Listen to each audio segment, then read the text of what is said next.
What's up, everybody? On today's Week 1 preview, we have 5 main games that we're going to talk about and look at what are the 3 keys, as well as our pick for final score. So we've got that coming up, as well as 6 other games you should be watching.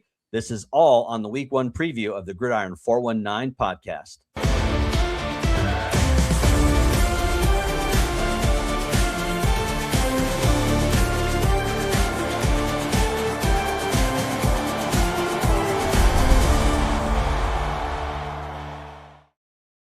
Welcome back in. Episode number 2, first week of the season. As I said, the new format. If you didn't go back and watch our season preview, please do, because we gave you a lot of good information, about an hour or so worth of information. We actually, I think that was a marathon or record shortest show we've ever done for this podcast. Again, if you're just joining us, we did rebrand to Gridiron 419. The whole goal was to make sure that we're covering all of Northwest Ohio. Again, if you want to hear all of the explanation, go back, listen to the season preview that we posted on Wednesday. This is our Week 1 game preview, and here's how it's going to go. I'm going to give you 5 games that we have selected that we think are the 5 most important or the most intriguing games in Northwest Ohio here for week number 1. We're going to give you 3 keys, and then we're also going to give you our score pick as to who we think is going to win, and then we'll tell you why. So pretty simple stuff. And then after that, we'll also highlight some other games in Northwest Ohio that we think you should be paying attention to. And then we'll wrap the show here for our preview.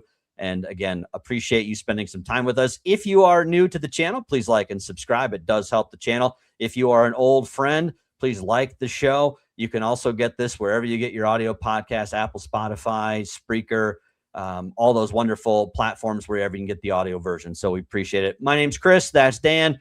Enough with the pleasantries. Let's go ahead and dive into our games. Our game previews, by the way, Trotwood-Madison at Central. We're going to talk about Wapakoneta at Clay, Maumee, and Springfield. We'll talk about Bishop Watterson and Anthony Wayne, and then the Battle of Sylvania, Southview at Northview. So all those to be talked about here this evening. Let's go ahead and start with what I think is the game of the week, and that is Trotwood-Madison traveling to Cherry Street to take on Central Catholic. You can see our great graphic there. We're calling it the 419 game plan. These are 3 things that the teams need to do in order to be successful against the other. So number 1 is stay ahead of the sticks. Pretty easy, but Central has to be able to be in manageable downs, and they cannot allow Trotwood-Madison's front to basically turn the game into 2nd and 3rd and long. This is going to be really important for them to be able to get Jeremiah Fuller off and rushing in the game. The next one, win the quarterback battle. Ali Baydoun is the returning starter. Trotwood-Madison will likely have a new quarterback, so that experience cannot be the separator for Central Catholic. If Ali Baydoun is able to protect the football, if he's able to hit open receivers and help keep a balanced offense, that will certainly help Central. If the quarterback play is a wash, I think you go advantage Trotwood-Madison. And then any coach will tell you this. You got to win the explosive plays.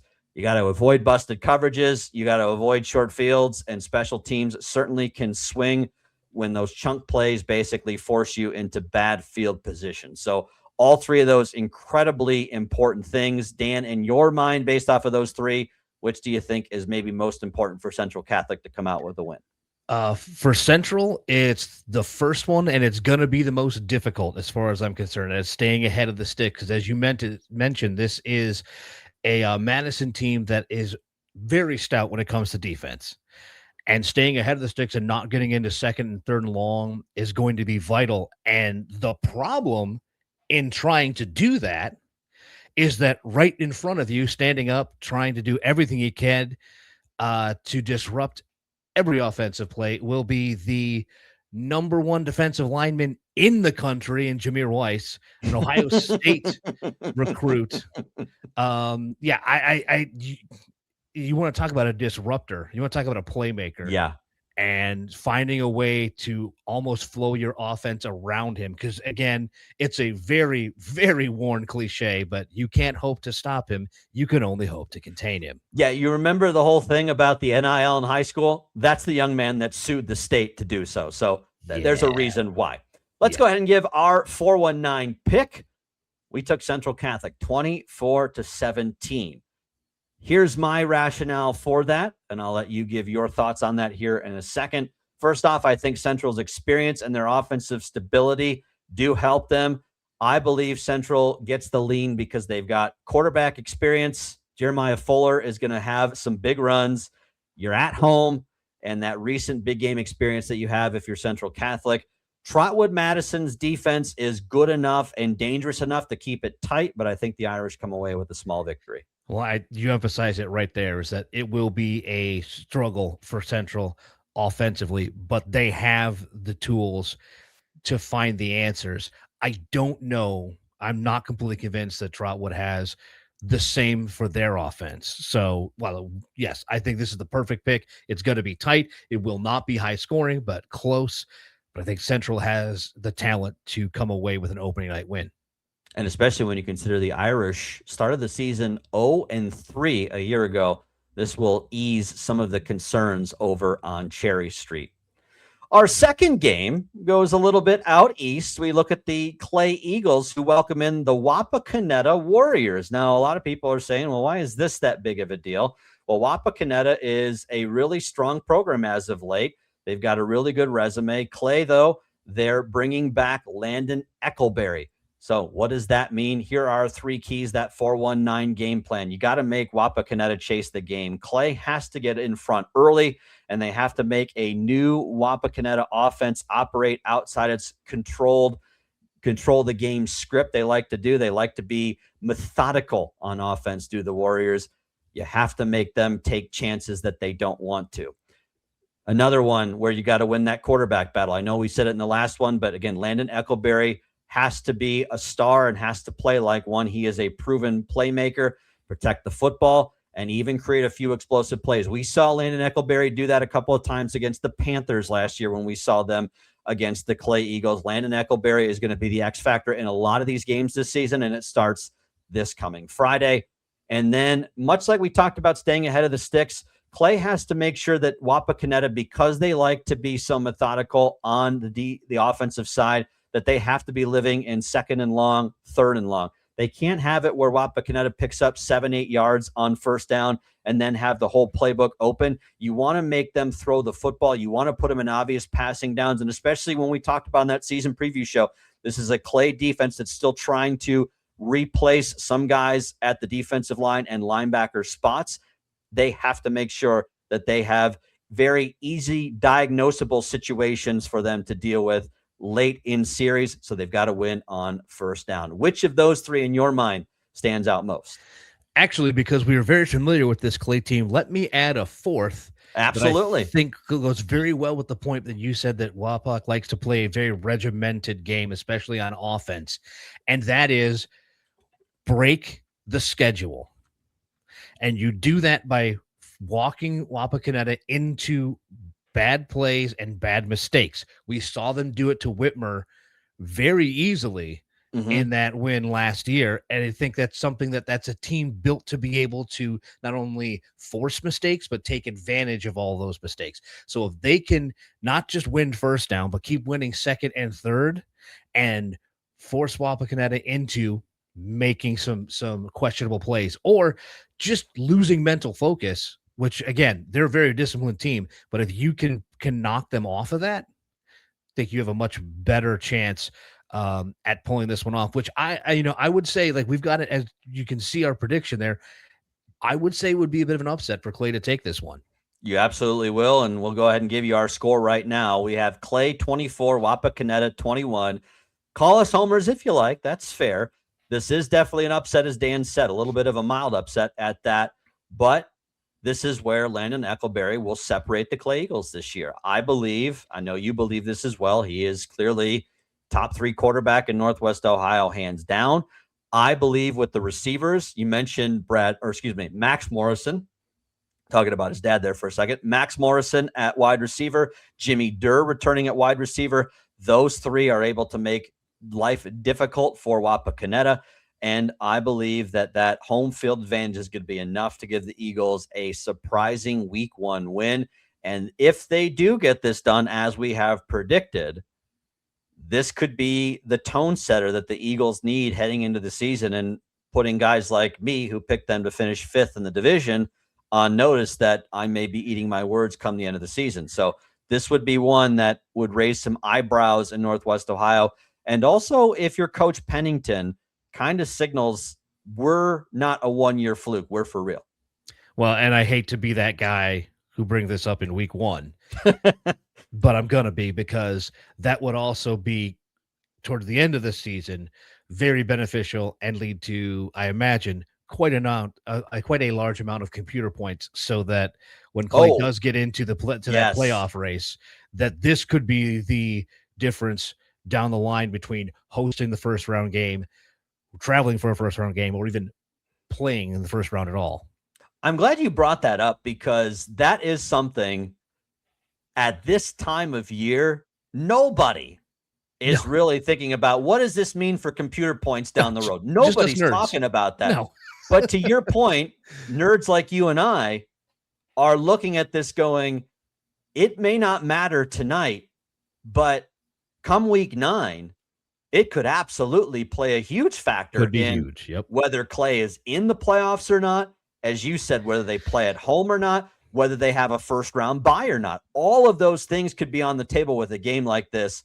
And if you're Wapakoneta, you have to feel the same way coming out of this game as well, that this could be one that secondary points could be coming by the bucket load if we get that win. So extremely important. And like you pointed out, it's not something people want to talk about in week 1, but it could mean a lot towards the end of the season. You don't think about week 1 mattering. It does. No, it's I guess it's sort of the unfortunate way that everything is structured, that you kind of look at week 1 and have to already factor that into week 11, 12, and 13. But we can go up and down the brackets basically every year, especially in this region, and kind of look to things like, oh, they're a 10 seed, but they really should be the 8, but they just lost on the road week 1, and it was just points to slide them down a line or two.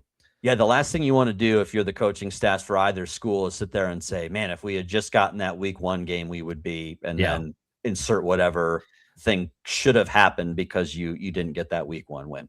2 games down. Let's go ahead and thank one of our sponsors. That's our guy, Randy Hauser Custom Painting. Gridiron 419, brought to you by Randy Hauser Custom Painting. When it comes to improving your home or property, quality matters, and that's exactly what you get with Randy Hauser Custom Painting. He's been serving Toledo and the surrounding areas. Randy Hauser Custom Painting offers professional painting services designed to give your space a clean, polished, and lasting finish. Whether you're looking for interior painting, exterior painting, or custom finishes, Randy takes pride in delivering results that stand out. If you want a painter who values craftsmanship, attention to detail, and making your home or project look its best, Randy Hauser Custom Painting is ready to help. For free estimates, call 419-467-7019. That's 419-467-7019 for Randy Hauser Custom Painting, quality painting, custom results. And I know you and I have a lot of affinity for our guy, Randy. He is much more so than just a sponsor. He's a friend and somebody who certainly helps support our broadcasting, whether it be Whitmer, which we'll touch on here in a few moments, or the podcast itself. Again, Randy's such a great guy. So glad we can have him on the show. Game number 3 is another one that's going to have a huge impact in the Northern Lakes League when it comes to playoff points, and that is Bishop Watterson, the defending state champion in Division III, traveling to White House to take on Anthony Wayne. And when you think about the fact that you get the defending back-to-back Division III state champ at home, that's a tough task. The thing that Anthony Wayne has going for it, Drew Belisari is not the quarterback anymore. You're replacing a guy who won back-to-back state championships for you. Definitely going to be a difficult environment for whoever Watterson ends up starting at that position. Our 419 game plan, the 3 keys: don't let Watterson dictate the game.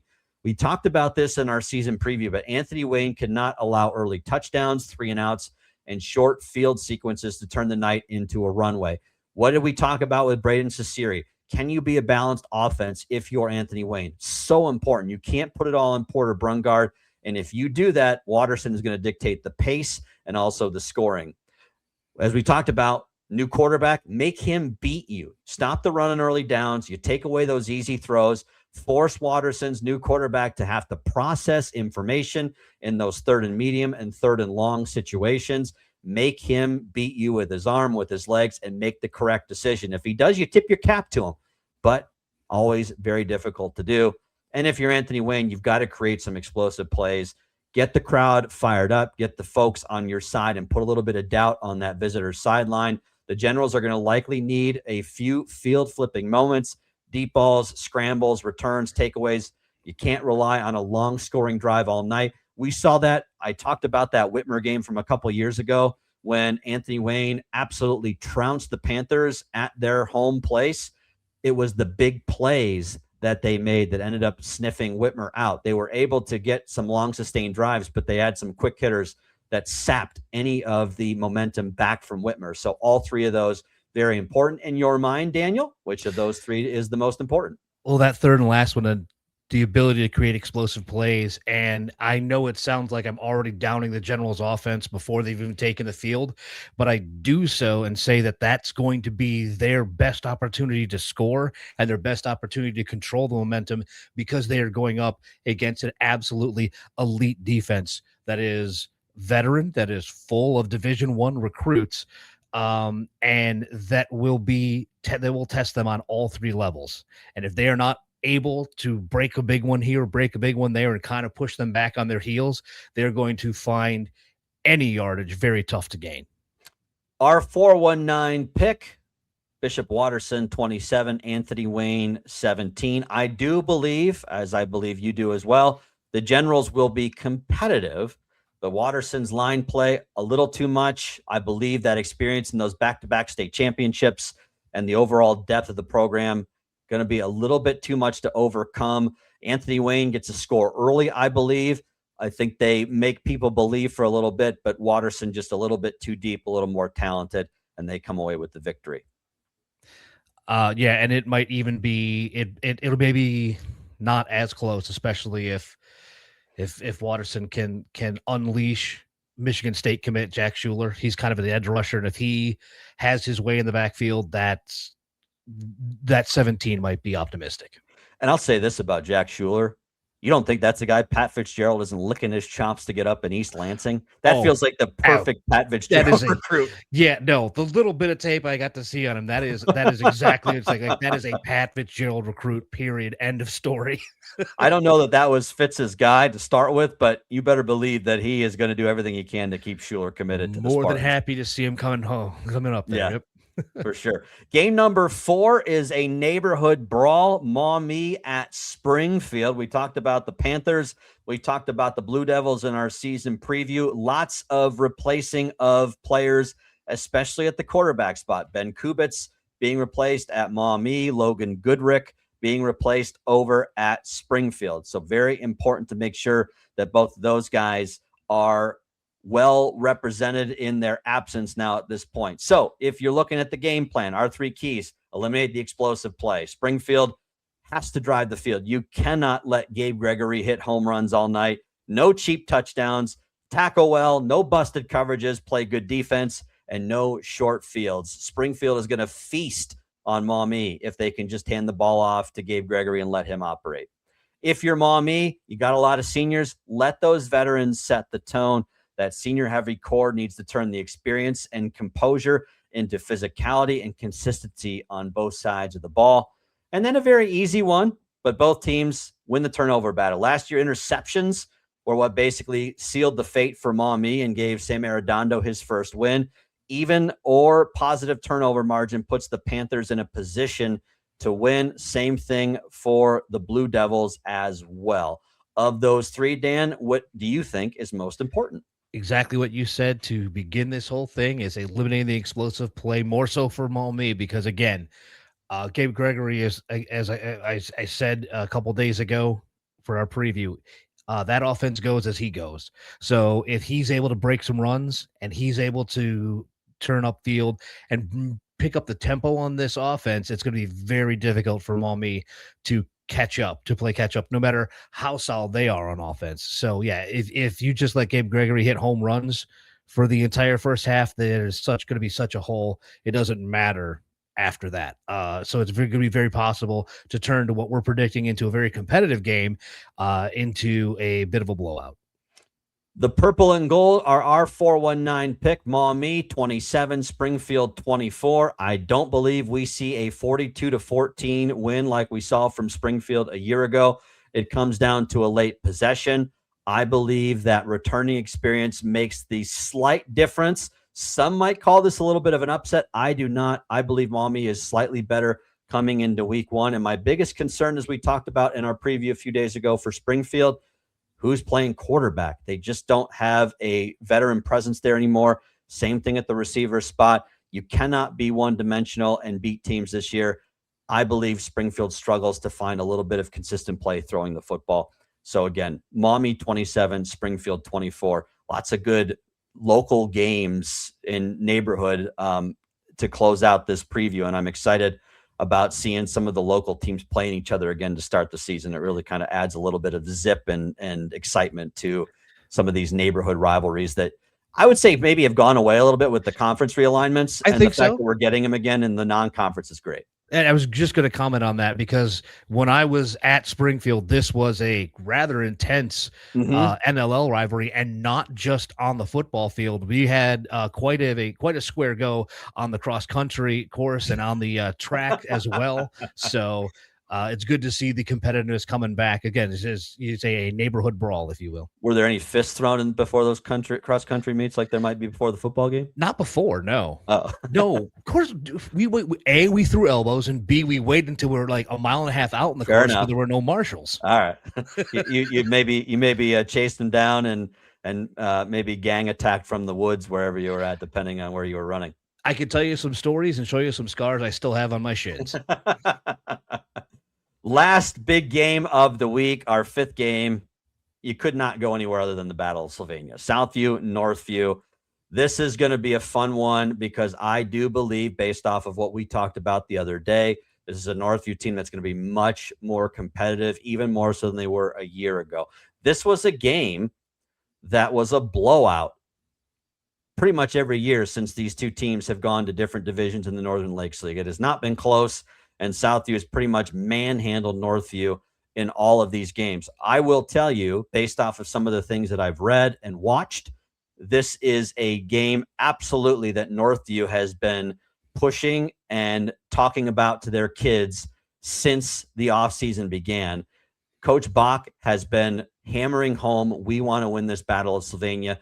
That would be a big feather in their cap. We talked about rebuilds, staying with the process when we talked about our season preview a few days ago.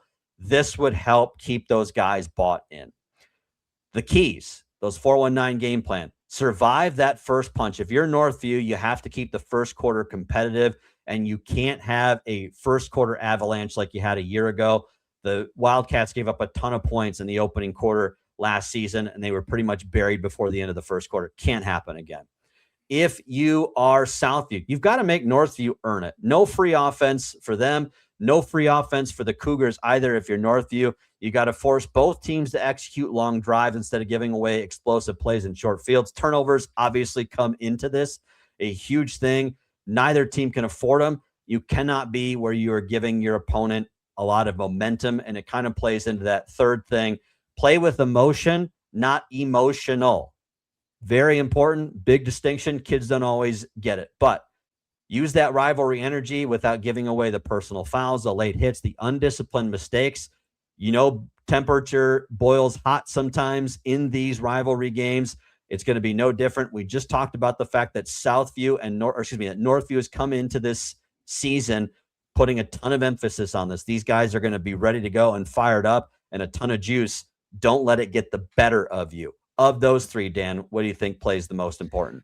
Actually, I'm going to cheat, and I'm going to say your first 2 points tie very well into a point you made a couple of days ago in our season preview, in both surviving the first punch, if you're Northview, as you just pointed out, so not get buried in the first quarter like they did so many times last season, to where they were competitive throughout the game. They were just in a too big of a hole to dig out of, and making Southview earn any points they get. Those two things combined can go a long way to what we were talking about in giving this team confidence and belief in themselves, belief in their own play, and belief in their system. So it's a case of we spent the entire last season going through the first quarter just watching teams run past us. Well, now it's 7-7 in the first 12 minutes. Mm-hmm. So we survived this first punch. We've stayed in the trenches. That transfers into the second quarter. That transfers in the second half. That transfers into week 2. It could be the perfect avalanche there to get momentum for this Northview team. Just surviving that first punch and being competent enough to force the Cougars to earn it. And I did talk about the X factor for Northview in our season preview was having confidence in themselves, in the process. And you're right. That's going to sometimes carry from a quarter to quarter, minute to minute, game to game basis for this group. And so it's going to be really important to take that punch because Southview is going to give one at some point. Can you handle it? Can you stay focused? Can you do what you need to do and stay in the right frame of mind? And kind of, again, going back to that, not playing emotional, but using emotion to fuel you. There's a great line or a thin line between those two things sometimes. So again, very important for the Wildcats. And our pick, which I did not give, I apologize, is Southview. We're going 28-14. Northview gives a better showing. I just don't believe they're deep enough. I believe Southview has a couple more touchdowns in them. I do think also Northview uses a little bit of that home field advantage, even though it's not that far away from Southview. I believe playing on their home field helps fuel things a little bit, but Cougars just a little bit too much.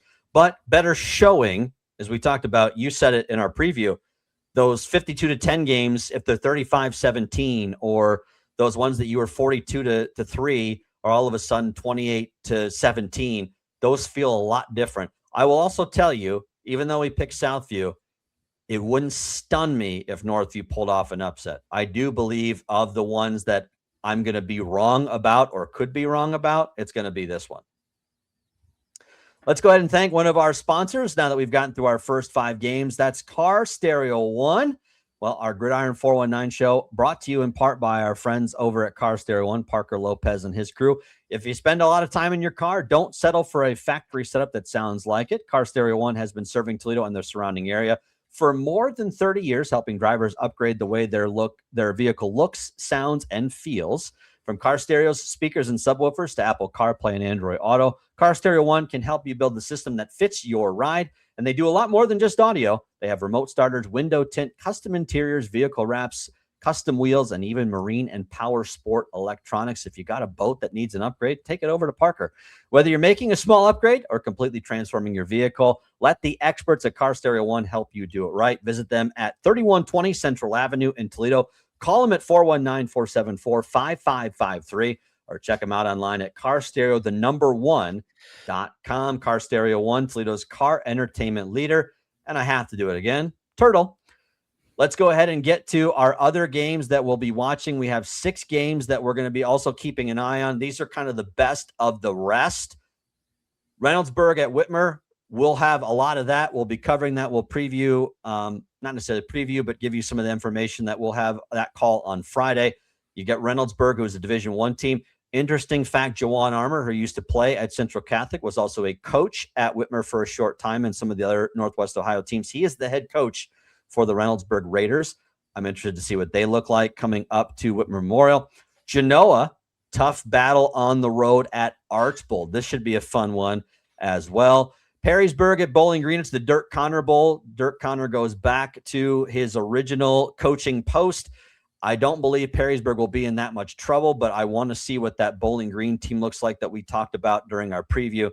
Can they look better than what we saw a season ago? In the NWOAL, the Tenora Rams taking on the gauntlet that is Liberty Center. The Tigers pretty much looking like they're reloading for another run at a state championship.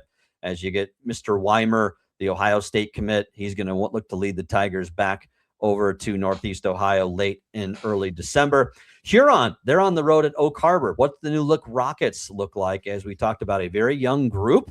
How do they look coming out? And I am excited about Medina at Findlay as well. We mentioned this Findlay team needing a new quarterback in Riley Korkos. Not so new because he's played, but can he be consistent? And that Findlay defense has to come up big against a very always stout Medina team. So those are our 6 to watch that 419 watch list going into week one. Of those 6, obviously you and I are going to be focused on Whitmer, so I'm going to not let you cheat. Of the remaining 5, is there one that stands out that you're excited to watch? No, I was just going to say a lot of times we did this last season. We would look at what was coming up and go, if we weren't going to be calling a Whitmer game, what game would we want to be at to watch? And for me this week, that's Genoa and Archbold. I think that you got 2 teams coming off very successful seasons. It'd be great to see how these two kind of swing it at their new weight class, so to speak, and how they transfer all the success from a year ago into this season, and they do it with a very tough test. And we talked about this in our preview. Not that this is a league game for Genoa, but Genoa's not going to surprise anybody this year. Everybody's going to know what the Comets did in the NBC last year. People will be waiting to see a very good Genoa team. Bill Fisher, as I said in our preview a few days ago, I know we keep mentioning it. You should go back and watch it. That way you don't have to keep listening to us reference it. But Bill Fisher said he thinks this is his deepest team that he's ever had at Genoa. We'll see if that indeed stands up to be the case. That is our watch list. Let's talk about Saturday.